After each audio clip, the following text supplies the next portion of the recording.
go away. Let's go away. This song is already peak, and like if they ended the album here, it would have been perfect. Okay, then they add another 8 minutes with Only in Dreams being an 8 minute song with a 5 minute guitar solo, and it's the coolest shit ever. Okay, it's so hype.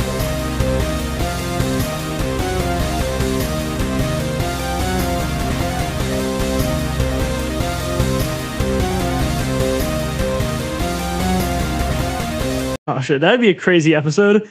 We just kind of sit there and listen to all of Weezer's Blue album, and I just kind of talk about all the cool stuff in it, and then that's it.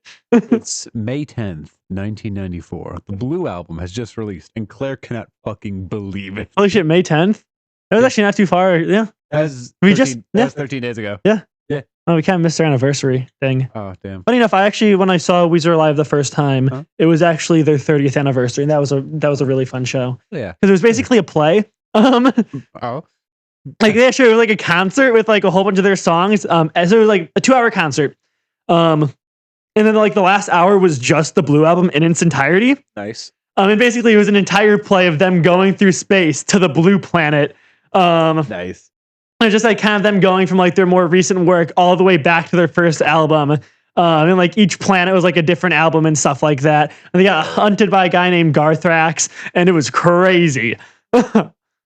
Garthrax? Yeah, they were hunted by a guy named Garthrax. Why would he do that? Because he had beef with them.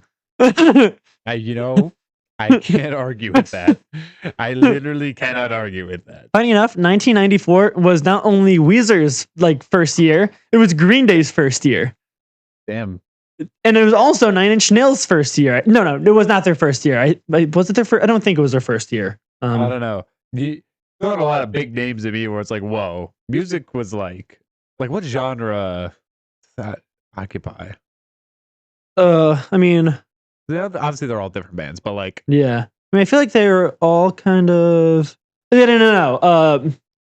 Sorry about that. It was the 30th anniversary of Downward Spiral, but technically speaking, Nine Inch Nails' debut was in '89. But well, be a few years off. Yeah, but their best album was hot take. Best album, not I don't know. It's a kind of hot take. It's not really a hot. It's debated. But I personally think their best album, Downward Spiral, was came out in '94. Which was just a great year for music in general. Kind of just specifically like kind of indie alt. Well, at the time, indie, but all three of those were definitely alt in one way or another. Oh yeah, for sure. And hold on, let me double check something.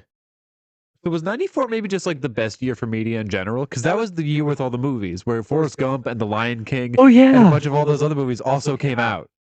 So what happened in 1994 that everything was so good? I don't know. When did Bill Clinton get done? Because I know he was the 90s president. Hold on. Was it? I think it was 2, right? It was 92? I think.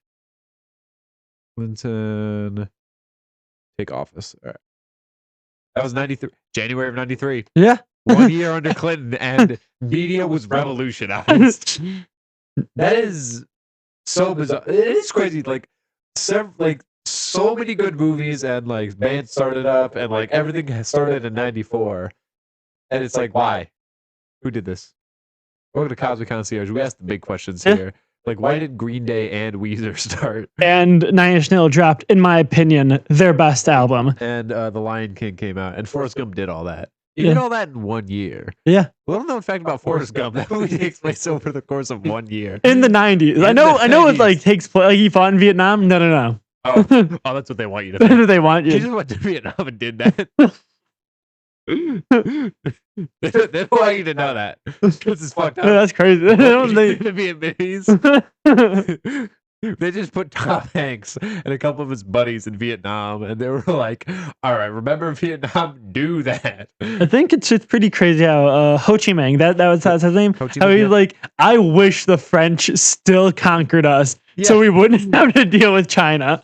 You're gonna get me started. That was the crazy thing about the Vietnam War. That if China hadn't intervened in Korea, or China had just committed to not, invading the North, the war, we would have, I guess, I mean, it was always unwinnable from our position, but like we could have, I don't know, won or ended the war, because we never invaded the North. Uh-huh. We never once sent ground troops to the North, because we're like, what if China shows up? And so instead we were just like, what if we just kind of throw bombs at them and we just try and fight all of them here in the South? And yeah, that didn't work, because we just kind of were in an unwinnable position for a decade, and then we left. And for 3 years, it was good. And then the North invaded again. And then, you know, for 3 years we were like, maybe we were. Oh. We'll still insist we won. I mean, like, it's weird. It's kind of like we were like helping out our buddy, right? Our buddy Eric. We were like, hey, we're getting you back on your feet. We'll help defeat your bully older brother, right? But we never fought the older brother. We just kind of like body blocked, as he tried beating up Eric. And then we like left, and then Eric died. It's the Vietnam War, and then we were like, we won. Because I don't know, we're friends with the older brother now. Or maybe like Eric like possessed the body of his older brother, and then now he's chill. Because like Vietnam was like one of our biggest trading partners. Yeah. Welcome to macroeconomics with I was a concierge. We didn't win the Vietnam War, but we certainly are good trade partners with Vietnam now. I'm so congested. Oh my goodness, I'm gonna sound like a Simpsons character all episode. So. And it's like he's watching Simpson. You know, I wouldn't have a problem if he was watching Simpson for because like that's for cartoons for kids. Like Bart and Lisa, and you know it's incest, but it's funny because they're cartoons. Do we want to talk? Do we want to open another episode with talking about our favorite little show we have? It was Jury Duty before, and now it's Detroiters by Tim Robinson. And Claire was showing me this show, and it's really good. So good. It's literally us if we were in Detroit. We were advertising folks in Detroit. Which I don't know. I think like if we just had any business in any city, it would be very similar. It'd be very similar, but you know, it's like that show specifically is us in Detroit. It's it's that timeline. We've been talking a lot about timelines today because of the D&D before. We don't got to get into it, but that is a timeline in which we, you know, let's speak of the things that change in that show. Like, I don't know, one of us would have to be black, but that doesn't matter too much. That doesn't matter too much. And you'd have to have a sister, so, you know, then, yeah. I have 3 brothers. This is, Man, I'll date a brother. Yeah. I don't care. And my dad needs to be, what would be 14 inches taller than me? Which is no, my dad would be 14 inches taller than me. Because yours and yours would be really mean at judging speeches. Yeah. You know, I'm gonna be honest. I think I'd rather have Sam's dad. Only is Tim's dad. All right, but he's too tall. Like he would scare me. All right, if you look, I'm a tall guy. All right, but if you're taller than me, you're 14 inches taller than you. 14, you would be over 7 feet tall. I knew a guy who was like 7'5". Yeah. Cool. His name was Bones. Well, that was his nickname at least. It was Bones. At least his nickname, because you know it was at a Boy Scout camp. Okay. So like all the adults had like nicknames to like kind of all the counselors had nicknames to, like secure their privacy or whatever. Yeah. Otherwise, the Boy Scouts will get this. Yeah, pretty much I think. But anyways, he was like in charge of medical. And like he had to carry like this really dope ass walking stick. Oh, that's sick. Just because like, you know, he physically couldn't. Yeah. But like, and like anytime he would go anywhere, he like had to like basically limbo under everything. He intentionally limboed. Yeah. Right? He didn't like crouch down. No, he limboed. Yeah. This is the coolest person ever. No, Bones was great. You know, when you said Bones, for a second I was like, is this a bit? I don't know. No. This was a real guy this I knew. Is a real guy. I also knew a real guy named Merlin. Okay, was that a guy named Merlin or was that Merlin? I'll say I wouldn't be surprised if it was the real Merlin. So he was another counselor at the Boy Scout camp I was at, and he was specifically like the head of the entire aquatic section. And he was just like this real cool guy. That's the only way I can describe it. He was just a cool guy. Did he like give the keys to his palatial estate out to random people? Like I wouldn't be surprised. Like he would regularly, because like obviously like after dinner and like all like the main like kind of meetings and stuff would be done. We just kind of have free time, and once a week during the free time, he would just bring in his vinyl collection and just go stargazing as he played his vinyls.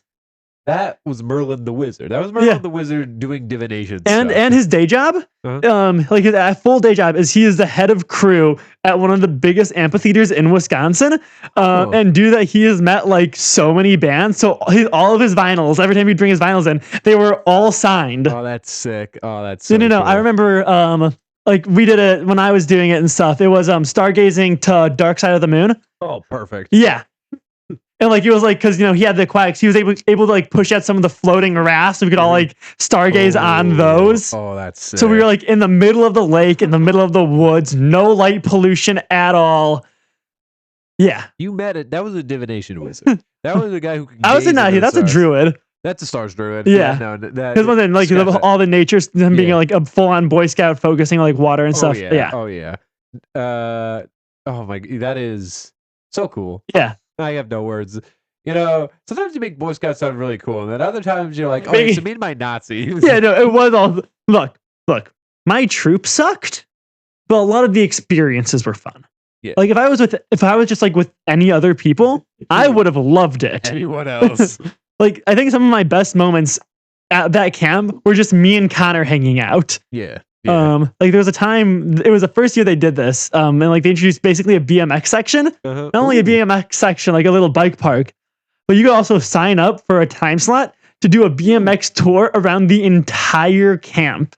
Whoa. And me and Connor literally like, so Connor. Yeah. You know what he's like. Yeah, the audience doesn't, but yeah. So he did his insanity shit to somehow get us to the front of the line. So we could do like the BMX tour. He just kind of like yelled and babbled and made people think he was like in charge to the point. He acted like he belonged there. And yeah. He got a nat 20 on the persuasion check. Yeah. Or the performance check. Oh, that's so fun. And then he kept eating shit because he kept trying to like outstunt the tour guide as we were going through the entire like 10-mile camp. When you said eating shit, I interpreted that very differently. I was like, oh, this is a turn. But I fully, in my mind, for like a few seconds, I fully accepted that he was just gobbling that shit down. And I was like, oh, why did he do that? But that is so cool. And now I want to get one of the bikes, and I just want to like, the big field right by, like, right by my house. Yeah, right there. Because it's in like an L shape, right? Yeah. And what I'm hearing is that's like perfect for like riding one of those things in like a race. That's what we had one place. Then also we take the bikes and like literally go through like the mountains. Yeah. The rugged terrain and shit. There was also 2 ghost stories. Ooh. In that camp. Would you like to share them? Yeah. So one of them I'm pretty sure was just made by my troop. All right. And then there was one that if you were to say it was a ghost story, you would get yelled at by every single counselor because they all fully believe it to be incredibly real. Okay. So the one that was fake, I don't want to say it's fake, but the one that was entirely made up by my troop is like a hazing ritual. I was gonna say whatever boogin is in the story is gonna show up while we sleep tonight. No, you see that's the thing, it can't. Oh, okay. Yeah. Well, elaborate. So the one our troop made that was really just a hazing ritual was a Napawan tent slasher. So one day, 2 brothers, they were camping, and one of them claimed they heard scratching on the tent. All right. Okay. But the older brother ignores it, kind of lets it pass. They do their days, goes back, younger brother, still hears the scratching, like, yo, I think there's scratching. Brother ignores it. They go to sleep. They keep doing that until the 5th night. They kind of keep hearing the scratching. And the brother goes out. And when he comes back, he finds the tent has been ripped in half with his brother as if he was like cut with the line. Ooh. Thus the Napawan tent slasher. Yeah. And it was used as a hazing ritual because it was a tradition to sleep outside of your tents on the last night. So you can't sleep in your tent or the guy's going to slash you. He's going to get you. He's gonna fucking get you. Yeah. Yeah. So that which is a really silly, like, a thing I always made is like, even like when I was little and so I was like, wait, why doesn't he attack the people who are outside? Like, shut the fuck up. Freaking close the story. We're not holding this story. Shut up. I don't want to play with you anymore. Is that a good impression of your troop? Pretty much. All right. The supposedly real one. The supposedly real one. Because a lot of this is like actually grounded in history. Yeah. Is the story of Split Rock. So apparently Napwan, long before, it was originally bought from a farmer. But before that farmer bought the land, it was owned to like a group of basically kind of just open prairie. But one time a group of traveling witches and pagans apparently like moved by and like, hey, could we stop here? This is sick as hell. Oh yeah. The coolest fucking thing I've heard. They don't say the term wasn't witches. It was, you know, the more derogatory term for Romani people. Oh no. But yeah. Oh, no. Yeah. Oh, that's no good. Yeah. The old D&D modules loved saying. Yeah.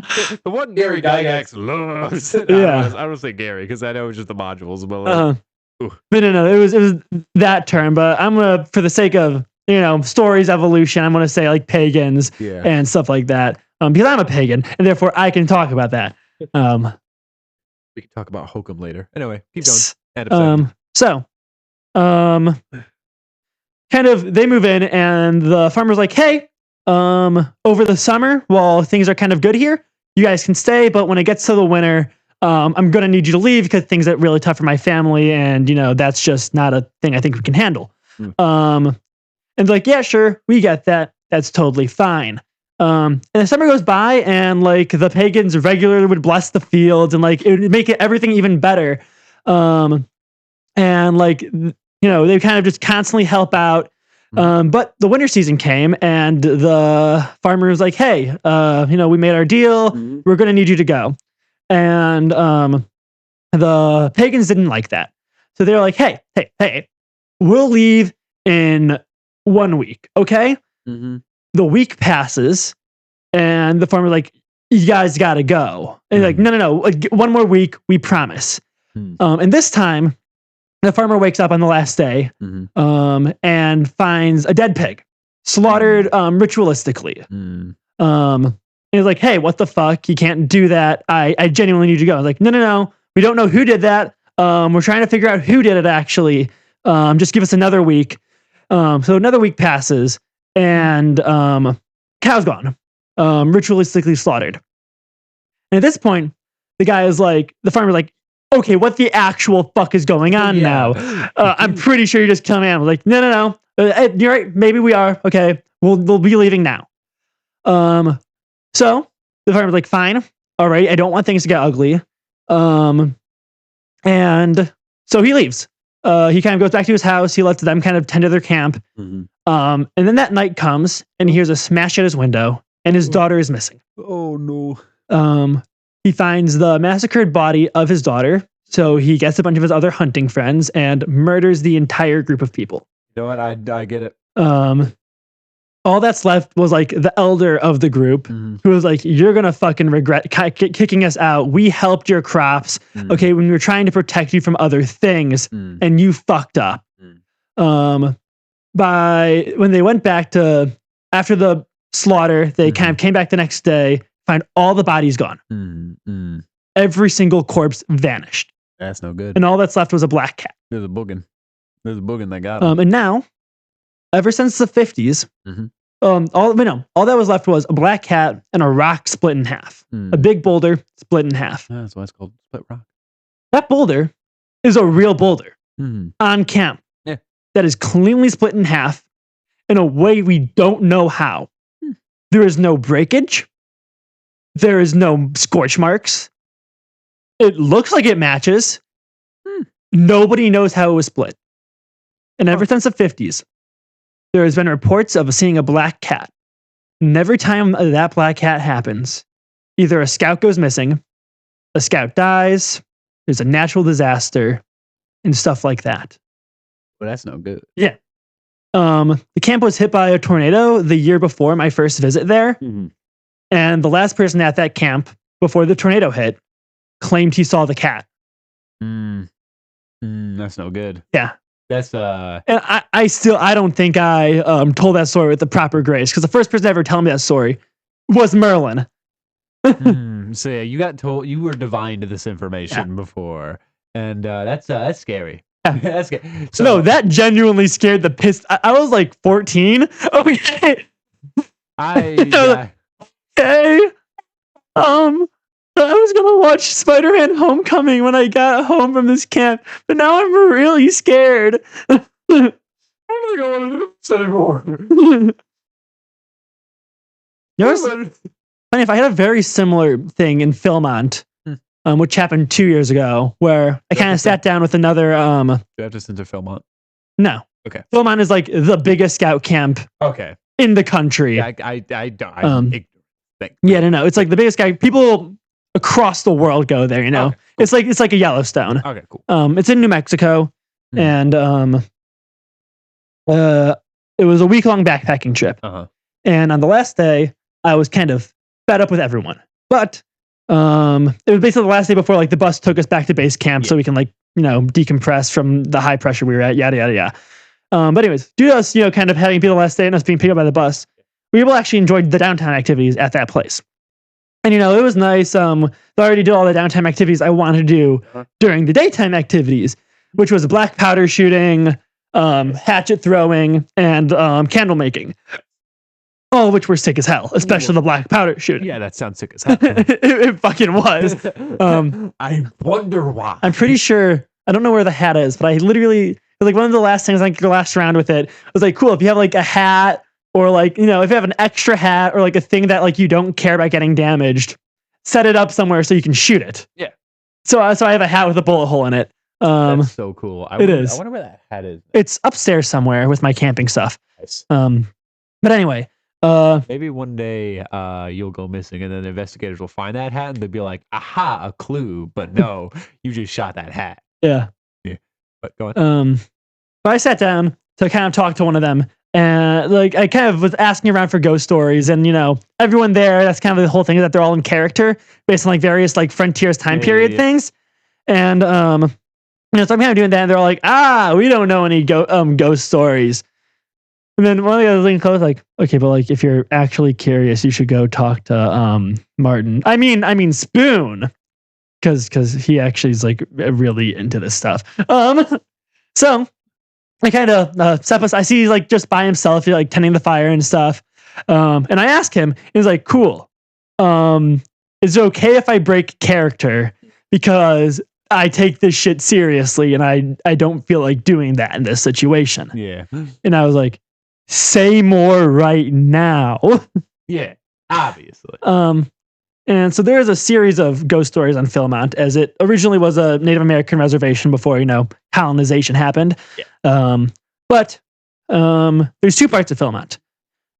There was kind of parts that are basically are much more preserved with their Native American stuff.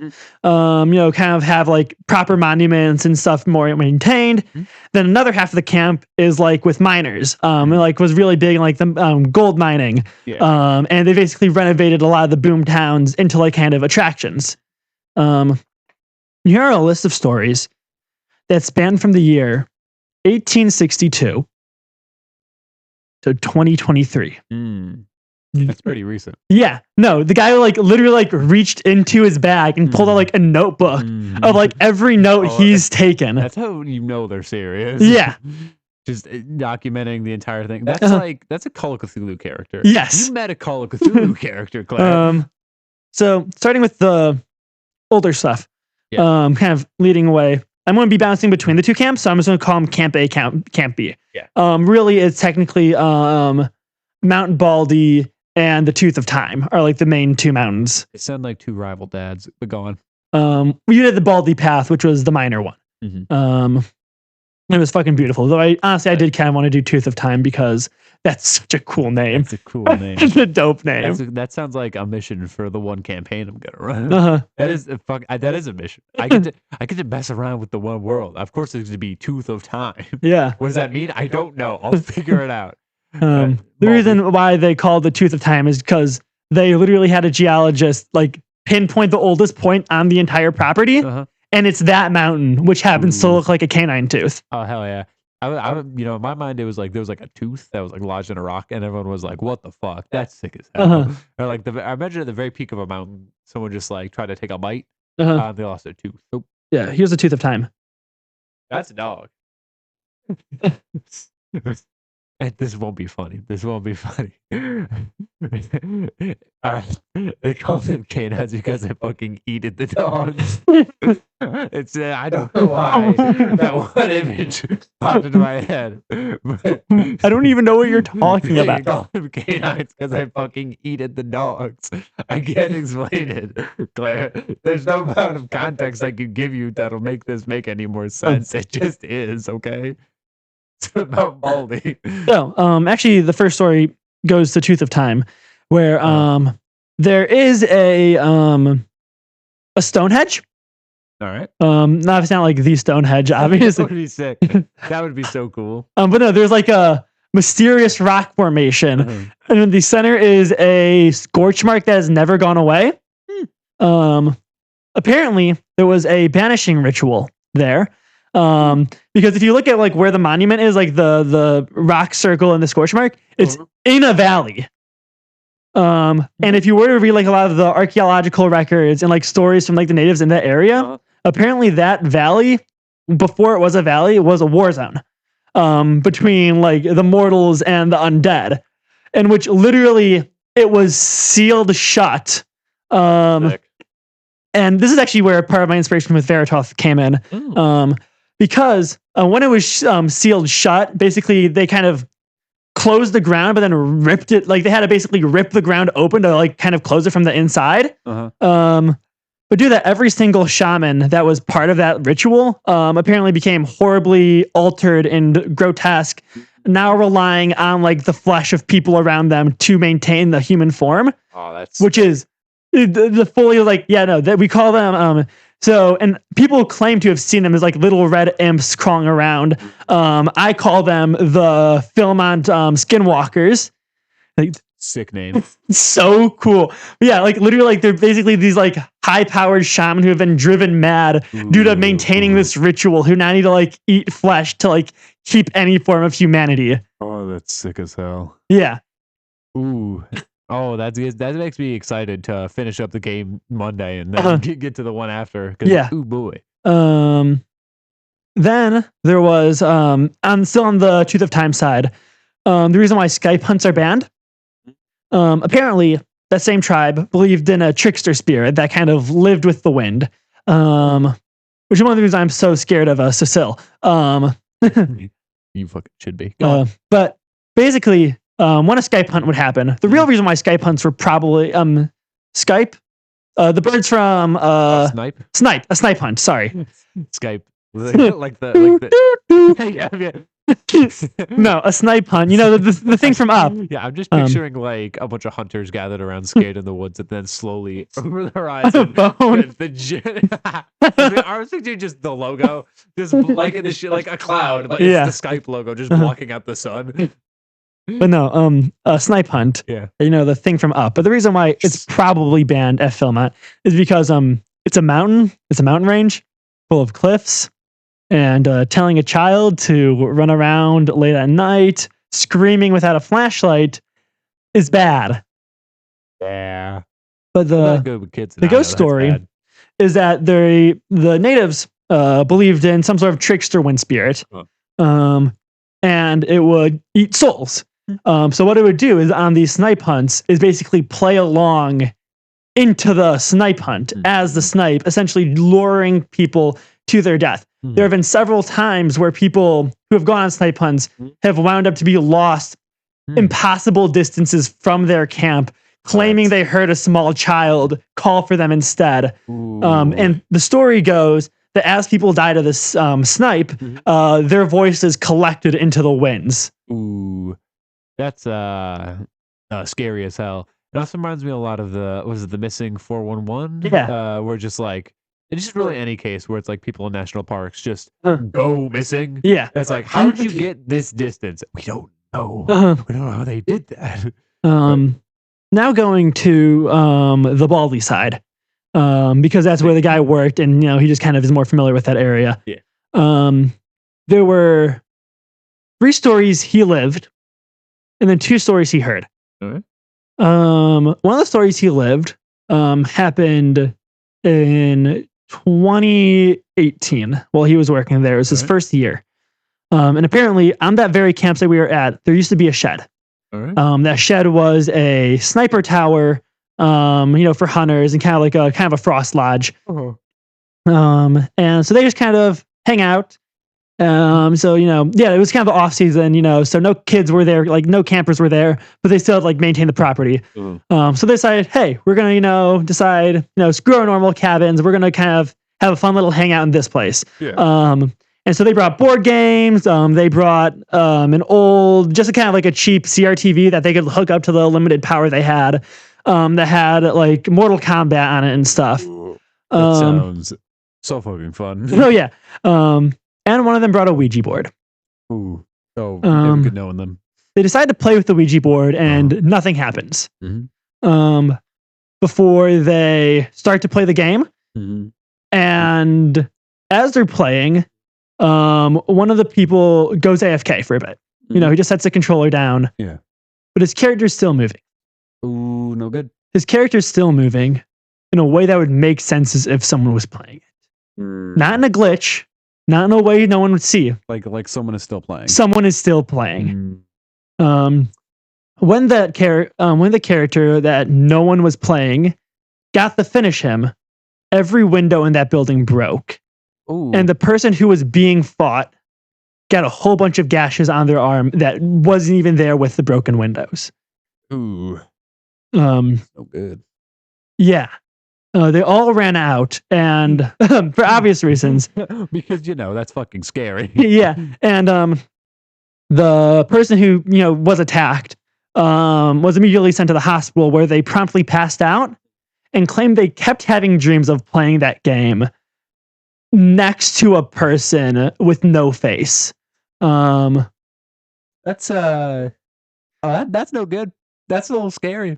If I'm gonna be honest, if I was in that situation, I would simply, I think I would die. I think I would die of fear. People used to just die of fright. Yeah, I think that would be me. That's not the scariest one he lived. Well, let me hear the rest. So, I'm gonna go back to kind of the past / the less scary one he lived. Yeah. But every single cabin, on Baldy's side. He kind of described Baldy's ghosts and Tooth of Time's ghosts in two ways. Tooth of Time's ghosts were a lot of cryptids and Native American spirits. Yeah. Baldy's ghosts were a lot of vengeful miners who died unjustly. And kind of were just racist, angry people who let their greed and avarice kill them. I don't know why I said greed and avarice. That was redundant, but oh well. For emphasis, Claire, we got to know how greedy these miners were. Okay, but. Miners. Every single miner, mine town in there, had some sort of tragedy. You could blame it on early frontier's life, but there were 3 homicides, 4 natural disasters. Shit was rough back then. Shit was no good when the government didn't exist. Yeah. Who'd have thunk it? New Mexico in the 1800s is bad. Apparently, at every single camp, especially if the building is still old but renovated, you need to keep one room open, the door unlocked, and one plate of food out at all time. All right. If someone sits at a seat that has a ghost's plate, they will be attacked in their sleep. If they sleep in the room that was blocked off, they will be attacked in their sleep. And if a door is locked, there will be immense property damage. And the guy, he saw all of those things happen. How so on the people being attacked? Would they wake up? It's waking up with bruises on their arms, someone grabbing them and pulling them around. I see. The scariest thing that's ever happened to him is a reason why he was moved to the other camp, which wasn't one of the minor ones. It was just kind of in a field completely built, but he used to work in the minor ones that offered a full cave tour. On the cave tour, there was a part where during the Halloween seasons, they would jump out and scare someone. And his buddy was the one doing the jumping out and scaring. So there's kind of this overhang in a very like Jurassic Park ride where like, you kind of poke over and like scream. So it's 2 people in that area. And one of the people is like, hey, I'm going to be right back. And the person's like, cool. Yeah, that's fine. So they're waiting there and they hear someone come back. I'm like, all right, sup, what's up? And they turn around. Instead of seeing, their buddy, they see a kid with pitch black eyes and fangs. That's no good. That's the devil. And the kid just sits there, whispering to itself an old nursery rhyme that was very famous with the miners. The counselor refused to sing it to me because he's too afraid of it. Fair. Jesus Christ, what the fuck was that? That was my little thing here. That's my mic. Talking about spooky shit and you scared the piss and shit and come out of me. You just so scared. I've never seen you so scared. Yeah. I literally was just moving this thing so I can move my knee and not hit it again, and then you dumped. Yeah. Welcome to the Halloween special of the Cosmic Concierge. We're releasing this in May. But yeah, and the person is just sitting there, kind of in front of this thing. Yeah. When their lantern flickers. And suddenly it went from being about 10 feet away to 6 inches in front of their face. Oh, that's no good. Before their lantern pops and the troop walks, and like the kind of people who are on the hike walk in. Ooh. Yeah. Ooh. I don't like that. I don't like that guy. We ended up talking for like 2 hours and he told me those stories. But then you also kind of talked about like really cool things about how like he is a anthropology major and like how his main like kind of specialty is in like folklore and the evolution of stories. And it was a delightful night. Oh yeah. Sounds both terrifying, but also that's it was my favorite night of the entire camp. Yeah, that sounds incredible. Uh-huh. I wonder what they're doing these days. Do you think they're still getting spooked by demon fang children? Honestly, I think maybe. Who knows if he's still working at Philmont? Yeah. I mean, I hope so, because that means that they're spreading more stories to the people there. We need more people just like spreading spooky stories. Yeah. Look, the culture. I mean, like the in-person culture still might be there, but the online culture with like old creepypastas and like those kinds of stories. I feel like with the modern internet, it's just not viable there. And it sucks because it's like, children should be a little scared. Yeah. All right. We need to have it so, children are like, occasionally they have just a little bit of paranoia, just a little bit. All right. Look, all right. I turned out fine. I maybe, hallucinate now, but I think, we should just be scary kids just a little bit. I actually almost got a job at Napa One. Ooh, but the year I applied and I literally got the acceptance letter for it, like hey, come to have an interview with us. We really like your Moxie kid. Yeah. The park closed. Oh. Yeah. How about it close? Pedophiles. They ruin everything. it's Boy Scouts. What were you expecting? We at Cosmic Concierge are taking the bold stance that every pedophile should be put in the oven. Yeah. Look, I know it's a controversial take, but look, if it does mean putting the entire GOP into an incinerator, we'll be the brave ones to do it. Indeed. This is not a call for violence. This is, in fact, a promise. I really enjoyed hearing those stories, though I will admit I have felt like Joe Rogan sometimes. That's crazy. But I see, I'm not that worldly compared to most of my friends and my chums. So I'm here like, I don't got many spooky stories in reserve, but maybe I just need to go find more guys.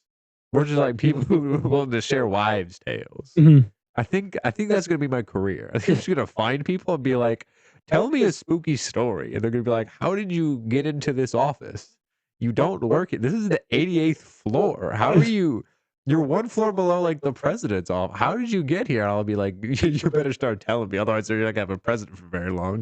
That was such a long yawn that if like you were like sitting next to me, I think I might have grabbed a pencil and just like slowly put it in your mouth. I don't know why that's my first thought. I would have thrown up. Oh, that's no good. I'm sorry. It would have triggered my gag reflex. I'm very sorry. I would just like poked your teeth probably. I wouldn't jam it down your throat. I didn't get mad like you slowly having me deep throat it. Anywho, was it? had a segue from that comment about deep throating, and I totally lost it. Yeah. But we saw two very good, but also very totally different horror movies. Uh-huh. Well, not totally different, message-wise different horror movies. We saw Hokum and we saw Obsession, both of which were very good. Fucking amazing. Both of which were very good. Both of which left me absolutely shitting my pants on the way home. But both of them were like the way both of them ended, which spoiler because I want to talk about it. Were so vast, like they were so polar opposite. Yeah. That like I'm just like it's like so jarring that like some of the best horror movies I've seen this year have. You know, the middle parts of the horror movies are, you know, obviously not plot wise, but like horror wise, you know, very effective at the jump scares and like the game they're playing psychologically. But then just like one of them just like never gets better, and that's to be expected given that it was made by Curly. Yeah. You know, Curly. Huh? His name is Curry. Fuck, I always get that. I always make that mistake. He's not the mouth washing guy.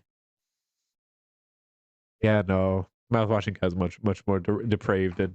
I think I barely know anything about mouthwashing, but I know here's the thing. I feel like every time I hear about mouthwashing or I see people talk about mouthwashing, the information just kind of like rolls over the wrinkles on my brains, and I only get like the driplets of it. Just either like literally the kill count for it is like an entire breakdown of the entire game.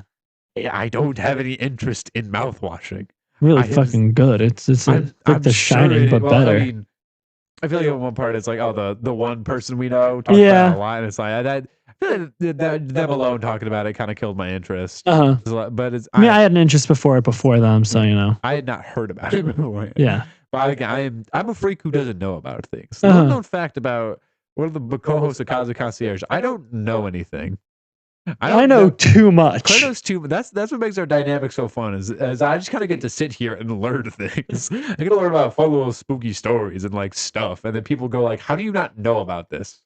Ever since I got with my partner a few months back, it's been like, "Oh, I don't even want to say like a normie, right? Because it's like I don't know anything." You tell me anything pop culture related, especially music wise, I will not know it.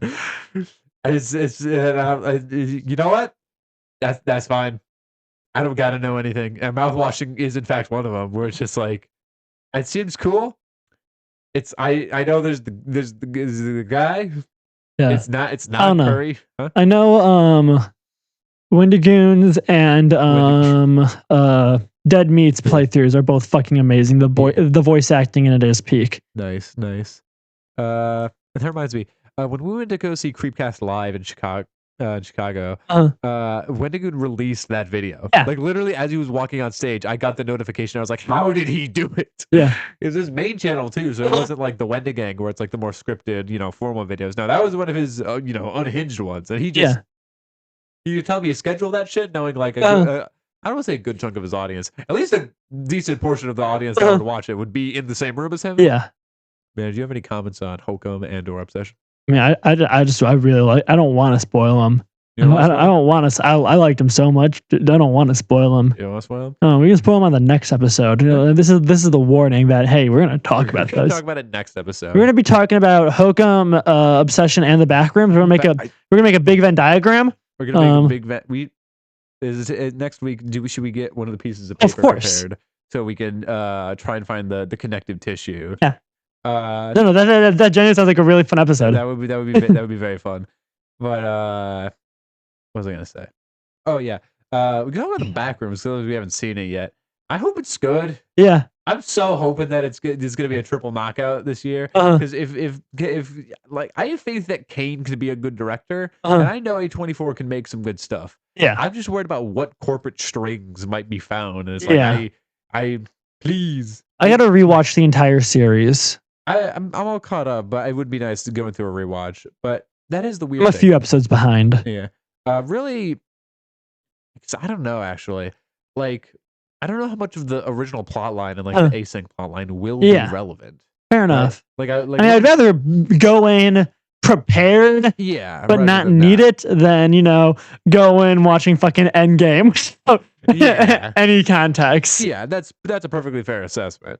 But like, trying to think here, like, like I remember some of the through lines, right? But like it's really after like there was like one episode like as the movie was in, like talks where it's like that released, right? It left kind of on a cliffhanger.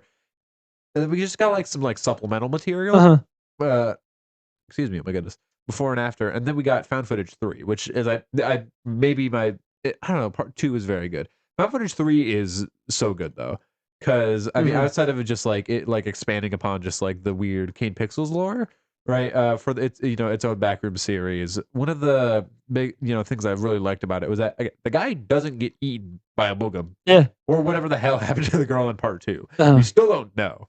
Instead it's like, no, like that guy, it ends it with him like on a very somber and like human note, being like, I've been stuck here, right? I think I actually doomed another guy to die.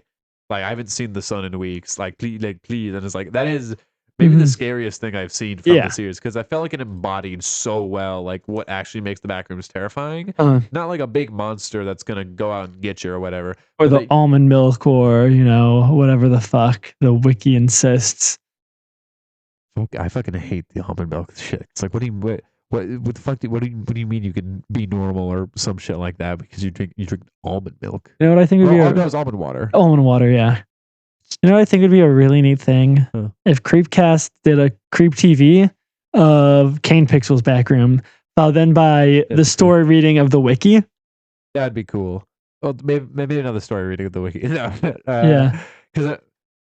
I don't know. Well, the wiki is weird because there's no story to the backrooms. I know. It would just kind of then be reading the files, very similar to files. Not like each page, each floor, each page. Okay. Yeah. Because I was because the backrooms never had like lore, right? Originally, it was it was a 4chan post. Yep. And that was yeah. I'm trying to remember. Someone recently, I remember I was watching a video and they were talking about it. It wasn't. No, it was Banana and Bread. These two small-time YouTubers I watch. They were talking about it on a live stream, which is very fun. Always, like watching a small, like YouTuber, like small-time people on a live stream, because they'll like interact with you. That they responded to my thing like 7 times. When in the thing, one of which I requested Bread because I was on his POV on YouTube. I said, hey. Every time your friend Banana, every time he wakes up in his Minecraft bed or whatever, Diet Blue, and he did it every time. I was so happy. They were doing a professional speed run. Yeah. But they said Kane Pixels invented the backrooms with his series, and like I remember every comment being like, no, he didn't. He made the best one. But yeah, next week, Kane Persons, Curry, whatever. What's his last name? Barker. Curry Barker, and whoever made Hokum. We're gonna put them all in a room, and we're gonna be like, all right, you stand in that circle, you stand in that circle, you stand in that circle. We're gonna figure out what all your projects have connected tissue wise. I don't know. Maybe we can throw in some Iron Lung talk too. I guess. Yeah, we kind of had an Iron Lung episode, but I feel like Iron Lung. I really liked it, but it's not in the same ballpark. Yeah, huh? I liked it a lot, but I don't think it's in the same ballpark. I think it's because it was cosmic horror, and therefore it's just like an entirely different. It's an entirely different genre, yeah, right. Like sure, it's horror, but like one of them, like 2 of them so far have been, I guess, like more psychological. Yeah, right. Like Holcomb, very psychological. Obsession, incredibly psychological, and then I assume Kane Pixels. Well, it is going to obviously be more liminal, kind of. What is it? Caretaker or Kubrick, The Shining-esque horror. Still, I imagine you're stuck in a liminal space. It's going to be psychological. Yeah, I hope so. I hope they capture. God, I'm hoping this movie's so good. Yeah, I was so let down by the FNAF movies that I'm like, please, popular IP of thing that is basically internet horror. Please do good. I mean, Iron Lung. Once an Iron Lung was pretty good. Yeah, Iron Lung was really good. But Iron Lung is weird because. Like, I wouldn't put it in the same category as the FNAF or Backrooms. Yeah. Right? Because even the game, right? Like, I hadn't heard about it until I watched the Jacob Geller video. Right? And then, I was like, I'll go see this. I mean, I played it and then I watched the video. Yeah. Because I was really into Subnautica, and when I was, watching Subnautica, everyone is like, oh, if you like underwater horror, you should also play There's No One Underneath the Lighthouse and Iron Lung, which is a game I still need to play. There's No One Beneath the Lighthouse. I got Squirrel Stapler recently. Oh, peak. Peak. It's so good. I still download it, but it's one of my favorite games. It's so like for just to see it, it's so bizarre. And then you see God and die. The game ends. Yeah, and it's like that's cool. It's a good game. I just got a D&D idea. Don't worry about it. It's genuinely one of my favorite games of all time. I would be so happy. Hell yeah. Let's maybe throw in Squirrel Stapler as of next week. We're doing a bunch of reviews, mostly of those 3 movies. But if I'm able to play Squirrel Stapler by then, you know what we got to do. I'm blanking on the line, like the line in Squirrel Stapler. Because you're burying your wife. Because I know it's gonna be important in like in Vessel Pen. Ooh, fun. That's cool. That's definitely not scary at all. Why am I blanking on like the actual line? Yeah, it's like the main leitmotif of the yeah. Right, while we're looking this up, I'm just gonna keep talking in like bass tones. People like it when I talk in bass tones for some reason. Anytime I talk in like a lower voice, I was recently on like a sleepover type deal, right? I was hanging with a bunch of folks that was sleeping over. And then I was talking in like my normal voice most of the time. And then I sang one little thing in bass, and they all freaked out. They were like, "What in tarnation? Don't do that." Or some of them were like, "Do that again? What? Do that again?" So I don't know. That was pretty neat. That's pretty neat, you know, and because I'm just kind of stalling for when for Claire pulls up this line. Yeah, I'm not sure I can find it right now without like me fully watching like a fucking Let's Play. Oh shit! I also completely forgot Squirrel Stapler was made by the guy who made Iron Lung. Yeah, I completely forgot about that, but yeah. Yeah, that's why I brought him up. Because the guy. Only that sick, twisted freak could make Squirrel Stapler. What if the fish from Iron Lung is the god squirrel? I mean, if you really think about like the main themes of like criminals trapped in like basically an endless torture, and I like to say endless because it's a video game and therefore inherently the characters' lives could theoretically never stop depending on what the player does. Yeah. I could almost see it as both of them are being tortured by some sort of above God for a terrible sin they've committed. I will say it wouldn't be the fish from Iron Lung, but it would be the god from, because it's weird. It would be the light. Yes. Right? Because in the game, right, you have the frog, right? Which it's so funny. It's literally just photo of a frog, you literally like from a forward angle, and then, or like, no, it's a side angle, and then stretched out, copied, put over just like a random like polygon body, and then just slammed into the player. Yeah. Right? It's literally just a frog thing. It's a viper. I don't remember what creature it was. A reptilian bastard. Yeah. Right. And then in the movie, obviously, it has a more complex design, right? But then the text. It's so funny looking at like the textures for like the light, because it's really just like a bunch of little tubes sticking out. Because of the camera, stuff, it makes it look all crazy and whatnot. But I feel like it would be a very cool correlation if like that was the god eternally punishing these sort of prisoners and whatnot.